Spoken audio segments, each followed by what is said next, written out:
ভারতীয় স্থলশুল্ক স্টেশন ব্যবহার করে বন্দর ও বিমানবন্দর দিয়ে বাংলাদেশ থেকে তৃতীয় দেশে পণ্য রপ্তানির জন্য বাংলাদেশকে দেওয়া দীর্ঘদিনের ট্রান্সশিপমেন্ট সুবিধা বাতিল করেছে ভারত।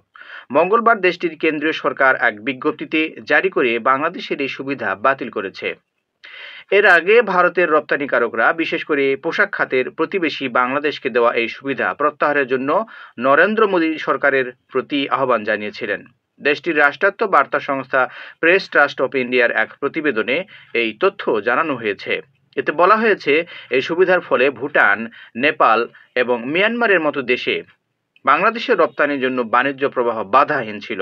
ভারত 2020 সালের জুনে বাংলাদেশকে পণ্য রপ্তানির এই সুবিধা দিয়েছিল।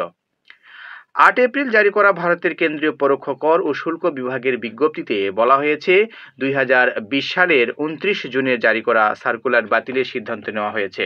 সংশোধিত এই সিদ্ধান্ত তাৎক্ষণিকভাবে কার্যকর হবে। তবে আগের সার্কুলারের প্রক্রিয়া অনুযায়ী ইতিমধ্যে ভারতে প্রবেশ করা বাংলাদেশি কার্গোকে ভারতীয় অঞ্চল ত্যাগ করার অনুমতি দেওয়া যেতে পারে।